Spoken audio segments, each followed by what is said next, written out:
Hello everyone, this is Commerce Corner and we are going to discuss about security analysis and portfolio management. इस video में हम introduction to investment का एक topic discuss करेंगे जिसका name है ये 15 मार्क में आ जाता है what do you mean by investment, concept of investment and how it's differ from speculation and gambling. ये आपका प्रॉपर क्वेश्चन है जिसमें आपको इंट्रोडक्शन, मीनिंग एंड डेफिनेशन के साथ में बताऊंगी। सो स्टार्ट करते हैं विद इंट्रोडक्शन में आपने देखना है कि आप क्या एक्सप्लेन करना चाहते हो प्रॉपरली, आप इस क्वेश्चन में क्या क्या लिखोगे, उसका एक निचोड़ आपने एक लाइन में देना है। ठीक है, तो इन्वेस्टमेंट एक एक्टिविटी है जो इन्वॉल्व करती है use of funds and savings. इसमें use of funds and savings involve होते हैं ताकि हम एक्विजिशन एंड क्रिएशन कर सकें एसेट्स की। ठीक है, एसेट्स की क्रिएशन करने के लिए इन्वेस्टमेंट यूज़ की जाती है बाय वे ऑफ सेविंग। तो एग्जांपल आप बॉन्ड्स की दे सकते हो, स्टॉक्स की दे सकते हो, शेयर्स की दे सकते हो, उसमें आप इन्वेस्ट करते हो, बिटकॉइंस की दे लो। तो ये सारी एग्जांपल्स हैं ऑफ इन्वेस्टमेंट के। ठीक है, मीनिंग की बात करें, मीनिंग में क्या लिखा है, कहते हैं कि investment may be defined as an activity that commits funds in any financial and physical form in the present with an expectation of receiving additional return in the future। So इसका क्या मतलब है कि इन्वेस्टमेंट एक ऐसी activity है जो हम फिज़िकल और फाइनेंशियल फॉर्म में इन्वेस्ट करके हम रिटर्न्स जो हैं रिसीव कर सकते हैं इन फ्यूचर। बट ये डिपेंड करती है कि आपके शेयर का प्राइस जो है कम हो रहा है या ज़्यादा हो रहा है, आपको कम मिल सकती है और ज़्यादा भी मिल सकती है रिटर्न्स। ठीक है, तो ये रिस्की भी होता है इन प्राइवेट केस में, बट गवर्नमेंट के केस में ये इतना रिस्की नहीं होता, रिस्की होता ही नहीं है। फिर अगर डेफिनेशन की बात करें तो sacrificing of certain present value for uncertain future value.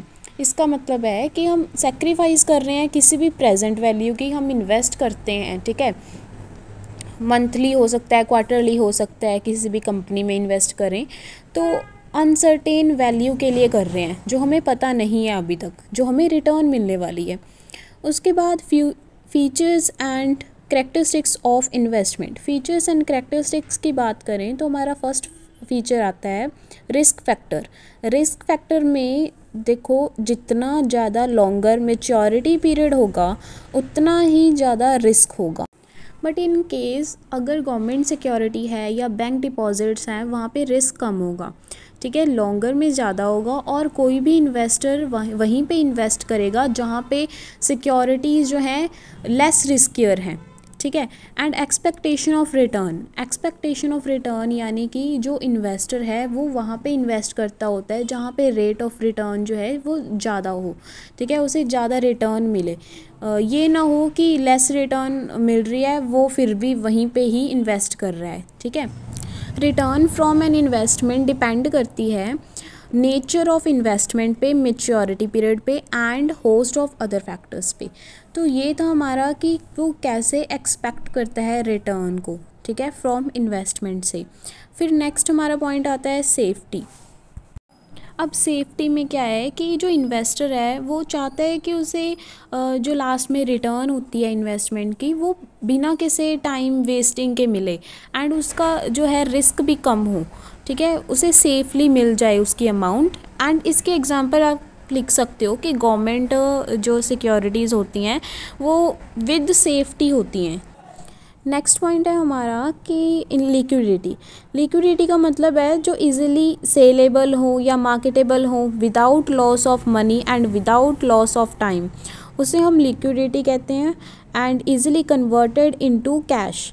ठीक है, जो इन्वेस्टर्स होते हैं वो ऐसी type of investments he prefer करते हैं। ठीक है, एंड जो इजीली कन्वर्ट हो सके।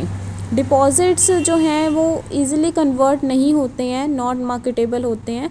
And preference shares and debentures जो होते हैं वो मार्केटेबल होते हैं बट वो लिक्विडिटी उनकी नेग्लिजिबल है। ठीक है, तो वो ऐसे प्रेफर करेंगे ताकि वो उन्हें लिक्विडिटी का फीचर जो है प्रेजेंट मिले। उस फिफ्थ पॉइंट आ जाता है हमारे पास मार्केटेबिलिटी। ये अनदर फीचर है ऑफ इन्वेस्टमेंट का। इसका मतलब है buying and selling of securities और कैन बी ट्रांसफ़र। ठीक है, ऐसी सिक्योरिटीज़ जो ट्रांसफ़र भी हो सकें और बाय और सेल भी हो सकें। तो इन सिक्योरिटीज़ को मोस्टली प्रेफर किया जा सकता है। And stability of income, stability of income का मीनिंग है यहाँ पे कि इन्वेस्टर कंसीडर करता है stability of return. Income means return, जहाँ पे उसे रिटर्न ज़्यादा मिलेगी वो वहीं पे ही इन्वेस्ट करना अच्छा समझेगा and adequate and stable return होगी। ठीक है, तो इस पॉइंट में ये बताया गया है कि आपकी जो स्टेबिलिटी है वो बनी रहे, आपको रिटर्न मिलती रही एडिक्वेट टाइमली। फिर उसके बाद हमारे पास कैपिटल एप्रिसिएशन आता है। कैपिटल एप्रिसिएशन का मतलब होता है जो सेल प्राइस है और परचेज़ प्राइस है उसका डिफरेंस। ठीक है, जितना सेल प्राइस है और परचेज़ प्राइस है उसका डिफरेंस बढ़ेगा, वो वहीं पे इन्वेस्ट करेगा। Purchasing power stability, purchasing power stability जो है वो डिपेंड करती है 3 फैक्टर्स पे कि जो प्राइस है वो कितना बढ़ रहा है और कितना कम हो रहा है, उसके अकॉर्डिंगली प्राइस के अकॉर्डिंगली ही परचेजिंग पावर जो है चेंज होती रहती है।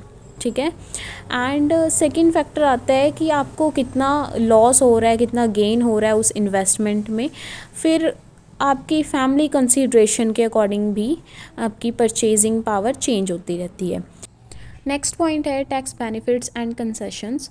तो टैक्स प्लानिंग जो है इन्वेस्टमेंट मैनेजमेंट में एक इम्पॉर्टेंट रोल प्ले करती है कि उसे ऐसी इन्वेस्टमेंट सिक्योरिटीज़ चूज़ करनी चाहिए जिसमें उसे टैक्स बर्डन जो है उसका कम हो जाए एंड रिटर्न्स ज़्यादा मिले। नेक्स्ट है लीगलिटी। नेक्स्ट पॉइंट आ जाता है लीगैलिटी। तो ऐसी इन्वेस्टमेंट हो जो लीगल हो, ठीक है, लॉ के थ्रू अप्रूवल उसे मिला हो, ऐसी सिक्योरिटीज़ में आपको इन्वेस्ट करना चाहिए। नेक्स्ट पॉइंट है growth of capital. Growth of capital में इन्वेस्टर्स को एक राइट इशू दिया जाता है ग्रोथ स्टॉक का। कौन सा? ग्रोथ स्टॉक का एक राइट इशू दिया जाता है जो हेल्प करता है उन्हें ग्रोथ ऑफ कैपिटल में। ठीक है, नेक्स्ट पॉइंट है टेंजिबिलिटी। टेंजिबिलिटी में आपका क्या आ जाता है, जो टेंजिबल सिक्योरिटी होती है वो जैसे building, machinery and land, investors उनमें इन्वेस्ट करना ज़्यादा अच्छा समझते हैं as compare to intangible securities, क्योंकि वो अपनी वैल्यू खो देती हैं जब प्राइस लेवल चेंज होता है या इन्फ्लेशन आती है। ठीक है, तो ये टेंजिबिलिटी की एक खासियत है। फिर उसके बाद हमारा नेक्स्ट पॉइंट आता है कंसीलेबिलिटी। कंसीलेबिलिटी का मतलब है कि छुपा के रखना कुछ प्रॉपर्टी या फिर कुछ ऐसे, ताकि वो टैक्स से बच सकें।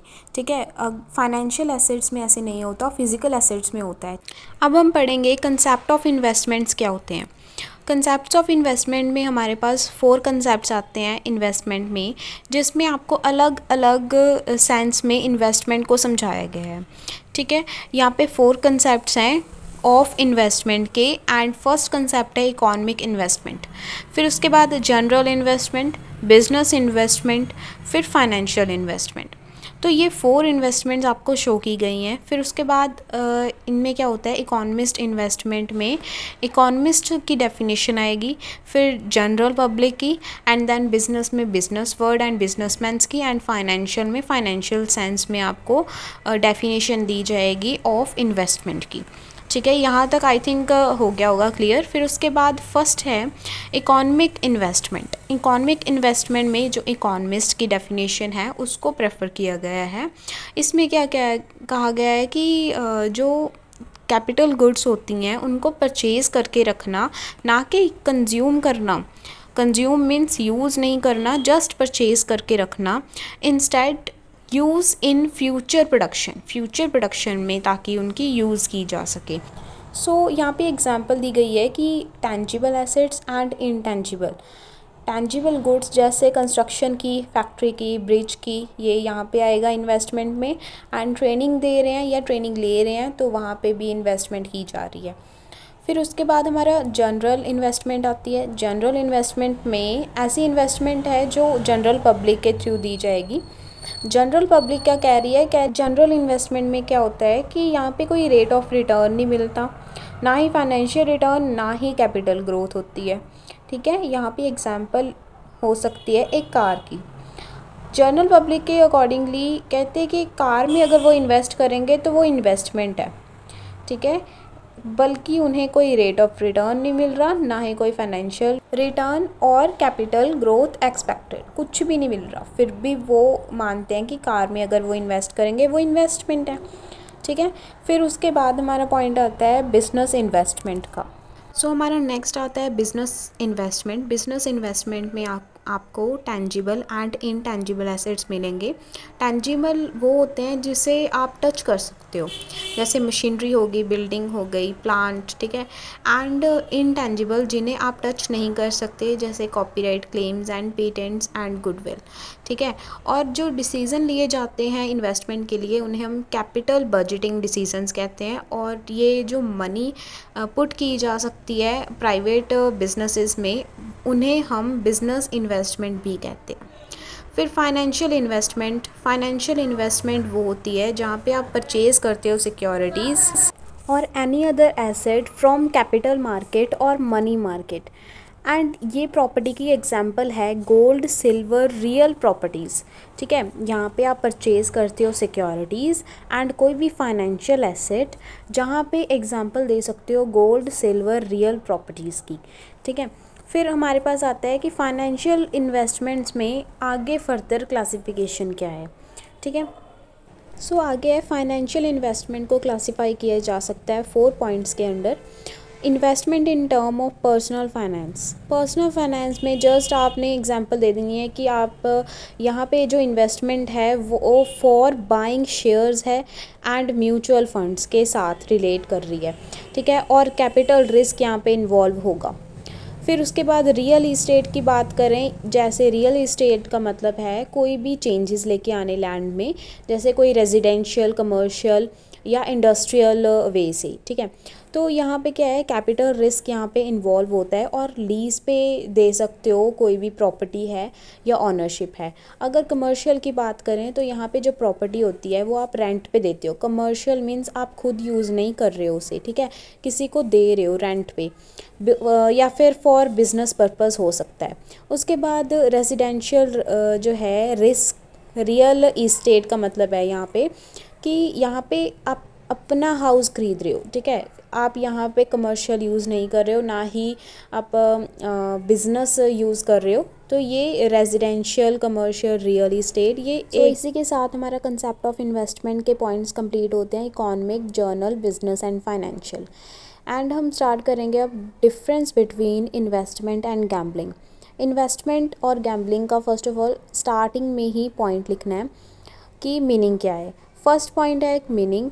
इन्वेस्टमेंट एक ऐसा अटैम्प्ट है जो प्लान, इवेलुएट एंड एलोकेट करने में फंड्स को हेल्प करता है, ठीक है। और इन रिटर्न आपको कुछ फ्यूचर अनसर्टेन अमाउंट मिलती है जो आपको पता नहीं होता कि कितनी मिलनी है, क्योंकि डिपेंड करता है शेयर प्राइस पे। फिर उसके बाद हम पढ़ते हैं कि गैम्बलिंग का मीनिंग क्या होता है। गैम्बलिंग एक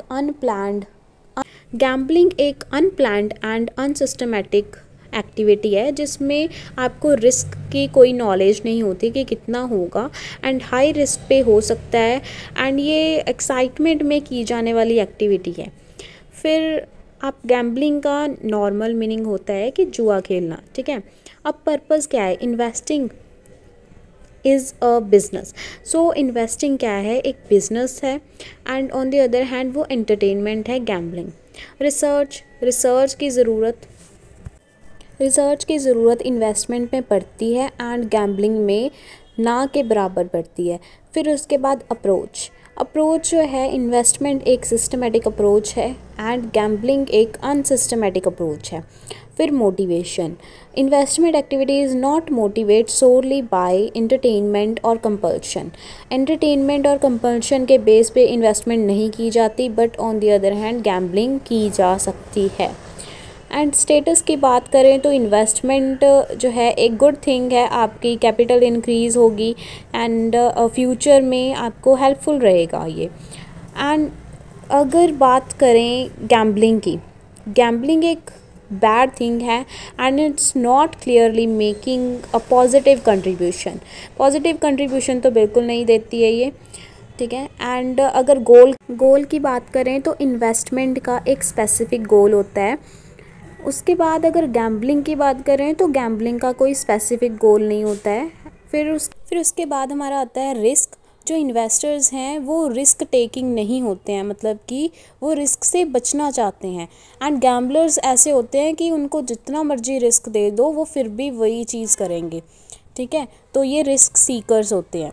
एंड उसके बाद प्रोसेस की बात करें तो ये कंटिन्यूस प्रोसेस है कैपिटल की डेवलपमेंट के लिए। एंड गैम्बलिंग जो है वो इमीडिएट इवेंट है।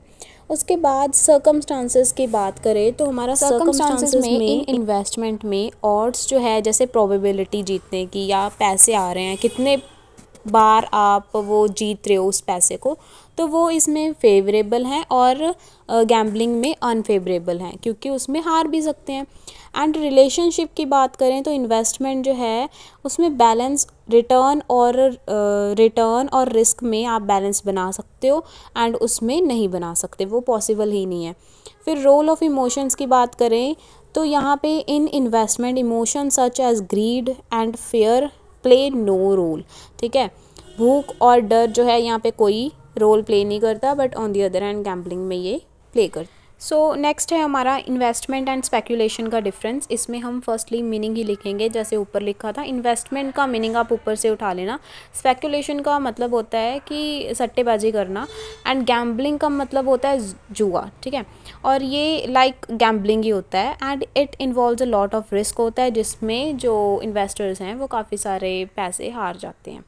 फिर नेचर की बात करें तो नेचर क्या है, ये लॉन्ग टर्म है। इन्वेस्टमेंट की बात कर रही हूँ, लॉन्ग टर्म है in nature, and speculation short term है। फिर उसके बाद हमारा आता है AIIMS. Investment aims at income and normal long term capital growth, that is capital appreciation. मतलब जो सेल है और परचेज प्राइस में आपको जो डिफरेंस होता है उसको कैपिटल एप्रिसिएशन कहते हैं, उसमें ये रोल प्ले करता है। एंड स्पेकुलेशन की बात करें, यहाँ पे ट्रेडिंग होती है। फिर रिस्क की, ये लेस रिस्की है। इन केस अगर गवर्नमेंट सिक्योरिटी है तो और भी अच्छा है, ठीक है। एंड स्पेकुलेशन मोर रिस्की है। यहाँ पे आपके पैसे, काफ़ी सारे पैसे आप हार भी सकते हो, ठीक है, सट्टेबाजी होती है। सो यहाँ पे ये फोर्थ पॉइंट था रिस्की वाला, कि वो लेस रिस्की है investment, and speculation more risky है। अगर नेक्स्ट की बात करें तो बेस इन्वेस्टमेंट जो है फंडामेंटल्स पे बेस होती है कंपनी के, और स्पेकुलेशन प्योरली ट्रेडिंग पे बेस होता है। Fundamentals and on the other hand trading means buying and selling. उसके बाद type of contract. Type of contract में यहाँ पे इन्वेस्टर आएगा, and on the other side speculator. Investor जो होते हैं क्रेडिटर होते हैं कंपनी के, एंड जो स्पेक्यूलेटर है वो ऑनर होता है स्पेक्यूलेशन का, ठीक है। यहाँ पे इन्वेस्टर आएगा and on the other hand speculator आएगा। फिर उसके बाद period and duration. Period and duration में देखो कि जो इन्वेस्टर है वो इन्वेस्ट कर सकता है अपने लॉन्ग टर्म होल्डिंग्स को सिक्योरिटीज़ में, एंड मिनिमम इसका ईयर होता है 1 ईयर, ठीक है। एंड स्पेक्यूलेटर यूजली इंटरेस्टेड होता है कि वो शॉर्ट टर्म होल्डिंग्स ही करे, चाहे वीक्स, डेज एंड मंथ्स। फिर चेंजेस इन पोर्टफोलियो, ये कंडीशंस चेंज होने पर ही चेंजेस आते हैं इसमें पोर्टफोलियो में। एंड स्पेक्यूलेटर जो है वो चेंज कर सकता है even 100 of operation of a day, मतलब जब उसका मन करेगा, या फिर कोई भी ऑपरेशन वो अपने मुताबिक चेंज कर सकता है, ठीक है। अगर कोई बात उसे मार्केट में चलते चलते पता लग रही है कि ये प्राइस चेंज हो रहे हैं, या इस चीज़ की मार्केट या फिर कोई भी शेयर का प्राइस बढ़ रहा है, ठीक है, तो वो अपना जो पोर्टफोलियो है इजीली चेंज कर सकता है। उसके बाद हमारा पॉइंट आता है रिटर्न एक्सपेक्टेशन। रिटर्न एक्सपेक्टेशंस में जो इन्वेस्टर है वो क्या करेगा कि इंटरेस्ट, इनकम एंड डिविडेंड को एक्सपेक्ट करेगा ताकि वो कैपिटल एप्रिसिएशन कर सके। And on the other hand speculator क्या करेगा, प्राइस एप्रिसिएशन की डिमांड करेगा। एंड चेंजेस ऑफ वैल्यू और प्राइस, इन्वेस्टमेंट में वैल्यू की चेंजेस पे इन्वेस्टमेंट बेस करती है, एंड स्पेक्यूलेशन जो है चेंजेस ऑफ प्राइस पे बेस करता है। इसी के साथ हमारा ये फुल क्वेश्चन कंप्लीट होता है। Thank you so much for watching.